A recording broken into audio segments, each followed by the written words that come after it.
I don't recognize who's in my bed. I know I used to love him, but I can't pretend. All we do is scream and fight, cruel through the day, selfish lover at night. Am I a stranger to you too? Don't love me like you promised to. So why am I so sad to leave you? Yeah. Why am I doing everything I can to justify your arrogance, your cruelty, and your neglect? I can't pretend, 'cause I know there's no saving us now. This point I'm just burnt out from pleasing you. I hate that, I hate that, I hate that, I hate you. So cold to the touch, ice vacant. You're not enough, so selfish. Can't keep up, I hate that, I hate that, I hate that, I hate you.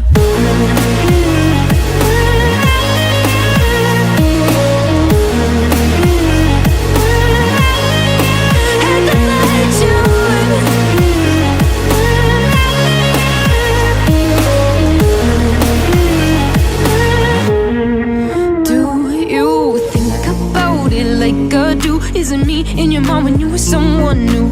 Trying to map out in my head how we got here from where we started. Take a leave, I should have gone. Got stuck trying to right your wrongs, doing what I can, I compromise and bled. I got down on my knees for nothing, 'cause you're stone cold to the touch, ice vacant. You're not enough, so selfish. Can't keep up, I hate that, I hate that, I hate that, I hate you.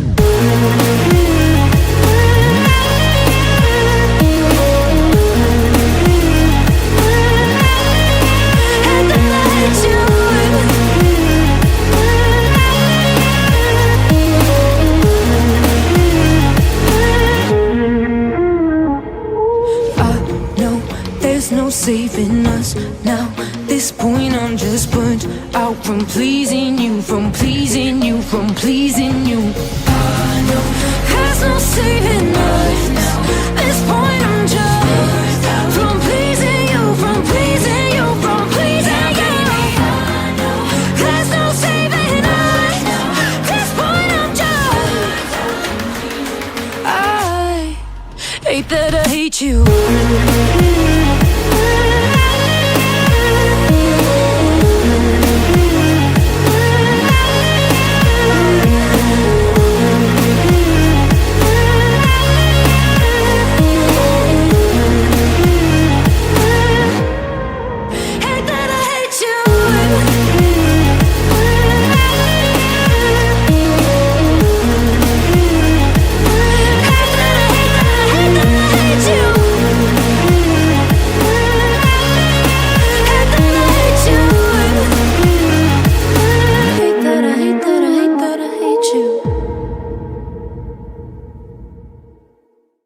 Besides that awful video that you guys just watched before I started speaking to you guys, this here is Jamaica Depot, located on Tuskegee Airman Way and Merrick Boulevard in Queens. Jamaica, Queens, hence why it's called Jamaica Depot.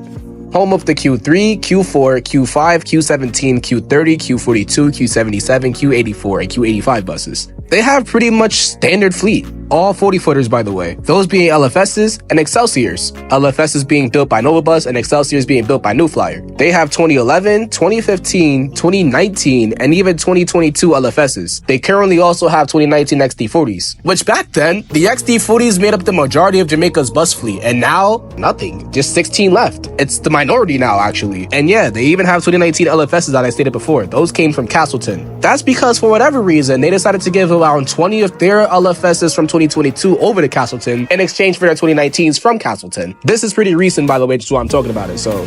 And it's also the second fleet swap within like the past 2 years with Jamaica as a whole as well. The other one being with Gun Hill, those with the XD40s. In fact, if I remember correctly, that's the protagonist to Jamaica even losing their XD40s in the first place, as a lot of them went to Flatbush and Fresh Pond and traded with Gun Hill for LFSs from 2015. So now they just have a whole bunch of shitty ass 2015 LFSs, making up the majority of the fleet, by the way. Ew. So now we're gonna talk about its history. Yappity yap yap yap. Anyways, the depot was opened by the North Shore Bus Company in 1940. Then it was taken over by the Board of Transportation in 1947. The depot was then expanded in 1950 for a bus washing area, then expanded again in 1968. and then expanded again in 1994. However, all those expansions in the depot building hasn't been changed once since 1940, since its opening, making it the oldest operating building that the MTA has for the bus system as a whole. This joint is basically 84 years outdated to the point where they only have 150 buses that can fit inside of the depot but have 208 buses assigned to the depot. But don't worry, that's all about a change in the future, whenever the future comes and whenever we actually hear updates about it. Initially being first spoken about in 2014, the depot was planned to be demolished and then rebuilt so then it can accommodate articulated buses and just more buses. And then finally in December of 2021, action was finally taken and the depot has finally started getting worked on. This project is expected to be completed by 2026, but I don't see this happening low-key. Along with the depot's reconstruction, this depot was supposed to be the first depot in all of the MTA to have fully electric buses. But that's not going to happen due to the MTA taking too damn long to build the depot. So while it is still likely that this depot will still receive articulated buses and maybe a few electric buses, they're not going to be all electric by the time 2026 comes, obviously. So way to go on that one, MTA. Thanks, but fuck it. However, what I will say that I have seen happening is that they now have an expansion again inside of a parking lot near a college. I swear to God, this depot is taking notes from fucking Lil Jon, because all this shit is doing is just using galvanized square steel and illegally expanding their depot left and right. Not illegally though, but you get the point. Let me tell y'all something. Said parking lot can literally hold 168 buses in full capacity. Let me repeat that. That little parking lot that was just constructed near the college is able to hold more buses than the depot itself can even hold. You might as well just call that Jamaica parking lot instead of a depot. Like, what? Okay, anyways. Aside from their weird struggle right now, I'm just gonna talk about my opinions on the depot as a whole, so I'm pretty much done with its history and its future. They got the Q3, and straight up, I don't like it. That's just my opinion. But hey, at least buses show up on it. I just don't like how slow it is. You take one bus, you're on farmers and stuff, and you get outran by like what, 2 to 3 Q3 buses going down. I don't know what it is with the Q3 and why it be doing that, but come on, man. What I'm trying to say is, a bus that left the terminal after should not get to the other terminal before another bus can. Or in other words, buses bypassing each other along the route and get it to its destination first. Unless the Q3 had limited service, that would make sense, but it doesn't. Speaking of limited service, I think that's another thing with the Q3 that I also don't like. It makes a whole bunch of stops along Farmers Boulevard and doesn't have limited service. I don't know if the Q3 is going to be planned to have limited service in the future after Jamaica has all its buses that it needs to have or plans to have with the articulated routes and stuff like that. I don't know. I don't know about all that. But if it do, I'll be hella glad. I don't got much to say about the 42. It just exists. It's basically just the Q83B. I fan the Q30 so much, and I've never taken it once, so I'm not really sure like what I can say about that. I don't want to sound like I'm being too biased, so I'm not really going to speak on it. The 77 almost has the same problem as the 3, except that it's a lot much more, I don't know, not slow, and also runs a lot less buses. So now for the big parts of Jamaica, we got the Q4, 5, 17, 84, and 85. The 4 has limited service along Merrick Boulevard and Linden Boulevard. The 5 has limited service along all of Merrick Boulevard and runs the entirety of Merrick Boulevard. The 17 just runs, I don't know, 188th Street and then Horace Harding and then Casino and then just that's Flushing. The 84 has 0 limited service and in my opinion is one of the most boring routes along Merrick Boulevard. Instead, that runs along 128th Avenue also with no limited service. And then the 85, it just does its own little thing along Conduit and then it just meets up with the 5 back at Green Acres. That's if the 5 wants to go to Green Acres because it has a freaking Rosedale terminal. So if you're going to or from Green Acres, you barely get a Q5 that even likes to show up. But to be fair, what's the point of having a bus go to a mall that's closed overnight? Another issue with Jamaica that I would like to point out is how badly they beat their buses to smithereens. There was this one time I decided to pull an all-nighter and just ride like a whole bunch of buses and stuff like that. I took the 17 at one point, like, it was like 3 some in the morning or something like that. I don't remember. It was just midnight.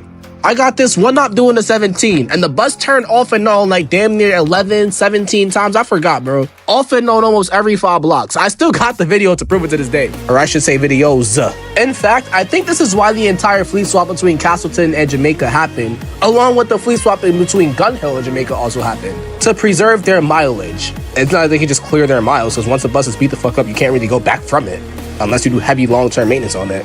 But they can't do that to all their buses at once because how are you going to run service? So let's just send a bunch of their buses to Castleton and Gun Hill and stuff like that, have them fix it, never get them back by the way, as they run Jamaica's buses to the ground. Lastly, Jamaica operators are not to be tested. Back in the quarantine days, I don't know what it was with y'all operators, but y'all were hella disrespectful, hella rude for no reason. Not saying all of them are like that, but just like a lot of them were. Then you got the ones who don't like when you don't pay the fare, which is, I guess, reasonable, because if you're not paying the fare, then like, you know, you're still fare rating the bus, so they have every right to kick you off and get upset about that. But as a whole, they don't play. You know what it is? Here's what I think it is.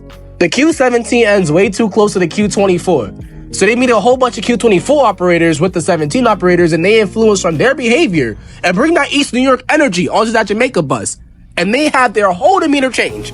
So thank you, Mr. Q24 and Q56, for bringing all that negativity in the Queens. Well, not entirely negativity, but also just, you know, that strict vibe. I wouldn't say it's negative. I already said it, but you know what I mean. But if it's not already obvious, just because there are a few bad apples at Jamaica Depot does not mean that there are no good apples in the depot at all. Hell, the amount of times they actually got a great Jamaica bus operator is like over the roof. I would not say that it outnumbers the amount of bad operators or just rude operators as a whole, but there are definitely chill operators out there. But that's pretty much how it is for almost any depot. Depending on the operator that you get or just the area that you serve, prepare to face a few attitude adjustments with your operator, along with the passengers that get on the bus, who also cause sometimes operators to get pissed the fuck off, and maybe even piss you off. Because as a daily reminder, this is New York City. Bullshit is present everywhere. You're not safe from it. Shit, you want to go to Jamaica without the MTA? You want to be on time, go to Jamaica and walk to work. Anyways, I would like to close the Jamaica chapter with a solid 7 out of 10. I know it took me dumb long to do this video and actually work on it, like what, 3 years? But hey, I've been hella busy. Don't blame me. Shit, don't even look at me. I don't even want to see your fucking eyeballs on my face, bro. Let me know what you think about this depot, and let me know which other depot reviews you guys want to see coming from me later on. So with that being said, Skraykay out.